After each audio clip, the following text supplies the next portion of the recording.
An older woman decided to visit her recently deceased husband's grave, only to find two little children standing there waiting for her.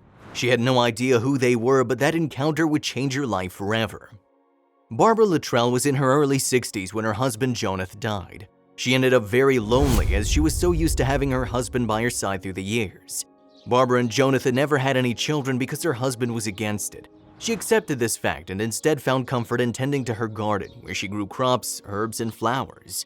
After Jonathan died, Barbara continued with her daily routine, except this time she didn't have her husband to share conversations and meals with.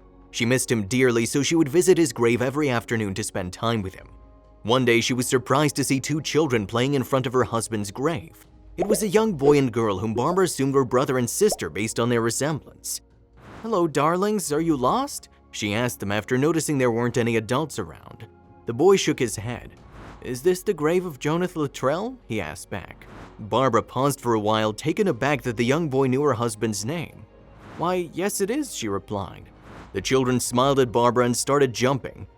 "We're waiting for Mrs. Barbara Luttrell," the girl suddenly squealed. "She's our grandmother." Barbara's heart began to pound out of her chest. "Grandmother," she thought to herself. "How could I have grandchildren if we never had any kids?" Her mind suddenly started playing different scenarios in her head. Did Jonathan have an affair, she thought? Although it was painful, it was the only plausible explanation she could think of. "What are your names, kids? And where are your parents?" Barbara asked the two children. "I'm Steve, I'm 10, and this is my sister Linda, she's 6. We don't have any parents," the boy quietly replied. "We've been living with our Aunt Anne, a friend of our mom. She's in the hotel just 2 streets away," he added. Barbara checked her bag to get the blanket she always carried to the cemetery. She placed it on the floor and asked the two children to sit with her. She pulled out the sandwich she'd saved for herself and handed it to them. "I'm Barbara Luttrell," she told them as soon as they were settled. "But I never had any children. I wonder why you think I'm your grandmother," Barbara admitted.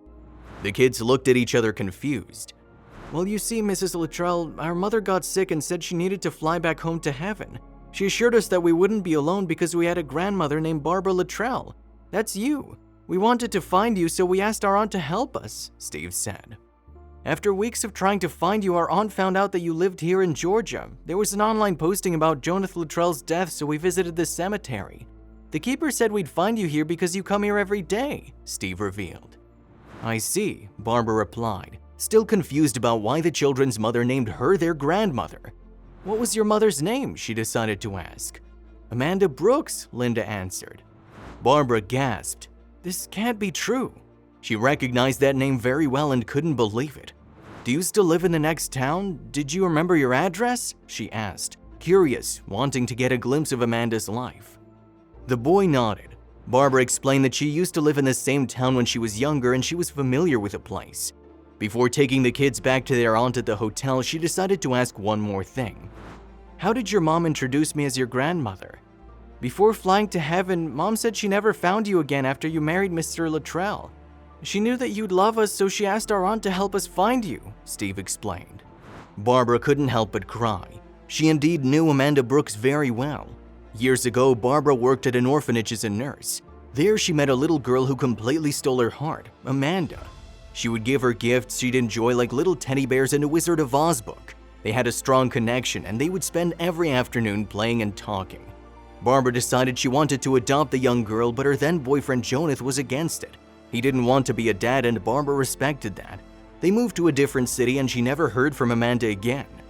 When Barbara got to Amanda's house, it was locked. She wasn't surprised, as she had already found out through the kids that their mom had died. This thought saddened her and brought her to tears. She decided to knock on a neighbor's door, where she explained who she was. "I met Steve and Linda earlier today and they gave me their address. Do they not live here at all?" Barbara asked. The neighbors shook their head.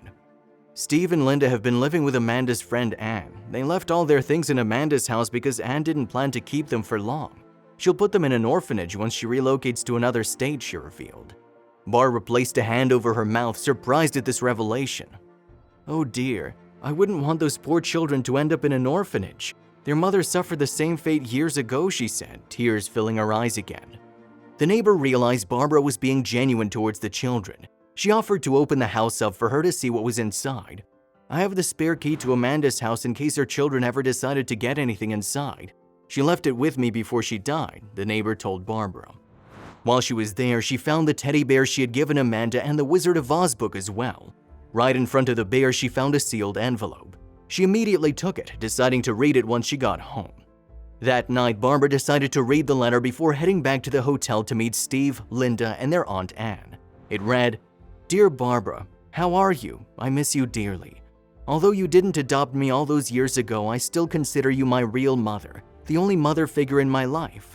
I didn't have enough resources to find you, but I really wanted to introduce my children to you while I had the chance. I don't know how much time I have left, but I really hope Steve and Linda get to meet you even when I'm gone. Lots of love, Amanda."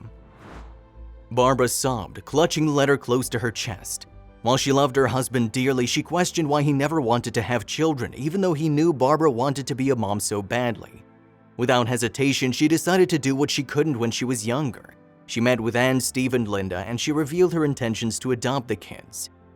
"Anne, I found out from one of Amanda's old neighbors that you plan to put the kids in an orphanage soon. Is that true?" she asked. The woman looked at Barbara shyly, nodding. "I'm sorry, Barbara. I can't take responsibility for 2 children on my own. Amanda didn't leave any money and I just can't. I'm moving to another state to work and I just won't be able to take it," she explained.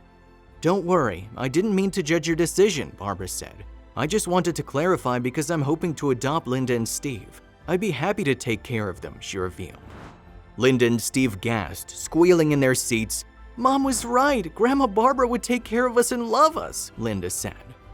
Barbara followed the lengthy process of adopting the children. At 62, she found a great reason to stay fit and healthy and live a long life. Barbara now had 2 kids to love and treasure and could finally live the life she'd always dreamed of. If you liked the video, please give it a thumbs up and consider sharing it with someone who may find it interesting. Thanks for watching, and I'll see you in the next video.